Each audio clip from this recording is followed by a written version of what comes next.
কেমন আছো সবাই? আজ মায়ের সাথে শিখে নিতে যাচ্ছি আলু দিয়ে লটকা শুটকি বা লোটে শুটকির তরকারি। একটা সুন্দর, ভালো লাগে খেতে খুবই। তো চলো দেখে নিই মা কীভাবে বানিয়েছে। বানানোর পুরো প্রসেসটা তোমাদের সাথে শেয়ার করছি। ভালো লাগলে সাবস্ক্রাইব করে দিয়ে পাশে থেকো। প্রথমে মা লোটে শুটকিগুলোকে ছোটো ছোটো টুকরো করে কেটে নিয়েছে, ধরো আঙ্গুলের এক কড়ার মতন সাইজের কেটে নিয়ে এগুলোকে অল্প সময় জলে ভিজিয়ে রেখেছে, ভালো করে ধুয়ে নিয়েছে পরিষ্কার করে। তারপর মা একটুখানি তেল দিয়ে এই শুটকিগুলোকে দিয়ে দিল, দিয়ে এতে হলুদ দিয়ে দিয়েছে, এতে নুন আর দেয়নি, শুধু হলুদ দিয়েছে। হলুদ দিয়ে একটু কড়া করে ভেজে নেবে।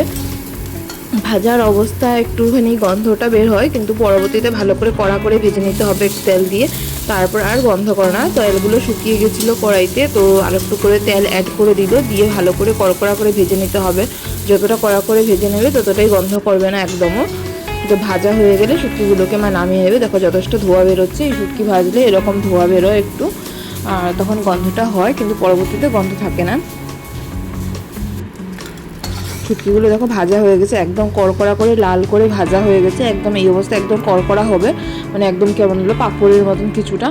তো তারপর শুটকি ভাজা হয়ে গেছে, আবার কড়াইতে তেল দিয়ে এই যে ঝিরি ঝিরি করে আলু কেটে রেখেছিলো, এখানে যথেষ্ট তোমাদের কীরকম লাগবে সেই অনুযায়ী তোমরা দিয়ে দেবে। আলুগুলোকে দিয়ে দিয়েছে, আলুগুলোকে দিয়ে 7-8 মিনিট যাবৎ মা ভাজা করবে বললো, একটু হালকা হালকা। একটু নুন টুন দেবে না কিছু, শুধু হলুদ একটুখানি দিয়ে দিচ্ছে। হলুদটুকু দিয়ে 7-8 মিনিট যাবৎ একটু ভাজা করে নেবে, যাতে একটু হালকা হালকা ভাজা আর কি, অমন কড়া ভাজাও করতে হবে না।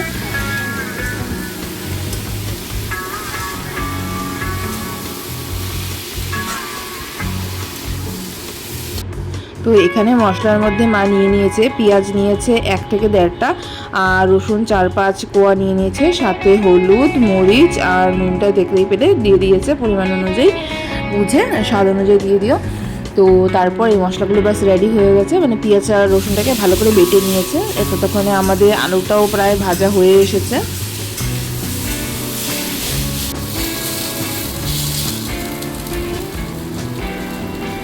আলুটা যেমন বললাম বেশি অত ভাজার দরকার নেই, তো একটু হালকা ভাজা হয়েছে, 7-8 মিনিট যাবত ভাজা করে নিয়েছে। তারপর মশলাগুলোর মধ্যে জল দিয়ে দিয়েছে, জল দিয়ে একটু গুলিয়ে নিয়েছে, গুলিয়ে নিয়ে এগুলোকে আলুর মধ্যে দিয়ে দেবে। আর মশলাগুলোকে আলাদা করে মানে ভাজার বা কিছু করার দরকার নেই, আলুর মধ্যে ডাইরেক্ট দিয়ে সেখানেই শুকিয়ে নেওয়া হবে।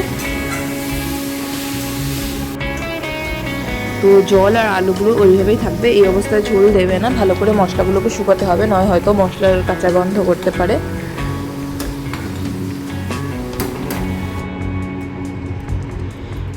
এখানেও কিছু সময় জুড়ে ভালো করে মশলাগুলোর সাথে আলুগুলোকে নাড়াচাড়া করতে থাকতে হবে। এখানেও ধরো 7-8 মিনিট যাবত বা 10 মিনিট মতন প্রায় মশলাগুলোর সাথে আলুগুলোকে মিক্স করা হয়েছে। জলটা দেখো আস্তে আস্তে শুকিয়ে এসেছে, জলটা পুরো শুকিয়ে যাওয়া পর্যন্ত অপেক্ষা করা হবে। আর বাইরের দিকে পুরো অন্ধকার হয়ে এসেছে, প্রায় বৃষ্টি আসবে অবস্থা। এখানে 2 দিন ধরে বৃষ্টি পড়ছে, প্রচণ্ড গরম ছিল এখানে, তাই জন্য তোমাদের সাথে কয়েকদিন ভিডিও দেওয়া হয়নি রান্নার। দেখো বাইরের দিকে ঘাসগুলো সব হাওয়াতে নড়াচড়া করছে, বাইরের দিকটা পুরো একদম গ্রিন, এখানে কোনো বাড়িটারি নেই। তো ততক্ষণে দেখো তোমার এদিকে আলুটাও ঝোলগুলো শুকিয়ে এসেছে, জলটা মানে শুকিয়ে এসেছে। তো শুটকি ভাজা শুটকি যেগুলো ছিল সেগুলোকে দিয়ে দিয়েছে, দিয়ে ভালো করে মিশিয়ে নেবে।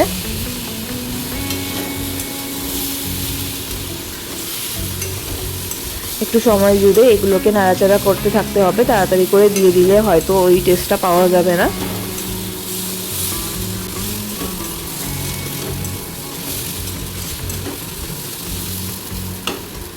ঝোলটা শুকিয়ে একদম নেই হয়ে গেছে, কড়াইতে লেগে আসছিল।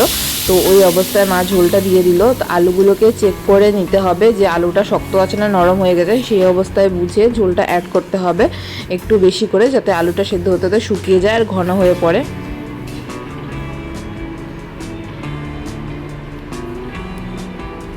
তো ঝোলটাকে অ্যাড করে 10-15 মিনিট যাবো দেখে ফুটতে দিতে হবে, 15 থেকে 20 মিনিট মতন, যতক্ষণ পর্যন্ত আলুগুলো ভালো করে সেদ্ধ না হয়ে যায়।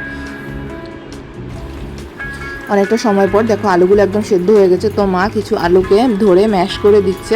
এই ম্যাশ করে দিচ্ছে কারণ যাতে তরকারি ঝোলটা ঘন হয়ে যায়, নয়তো তরকারি ঝোলটা পাতলা পাতলা থাকলে খেতে কিন্তু স্বাদ হবে না। আর ঝোলটা যে ঘন হয়ে গেলে তখন কিন্তু খেতে ভালো লাগবে, তাই জন্য আলুগুলোকে ভেঙে দিয়েছে। সব আলু ভাঙার দরকার নেই, কিছু আলুকে ভেঙে দেবে। আর আলুগুলো কাটার সময় কিন্তু বেশি পাতলা করলে চলবে না, তাই গলে যাবে। একটু মিডিয়াম সাইজের বড় বড় ফ্রেঞ্চ ফ্রাইজের মতন করে কেটে নিতে হবে।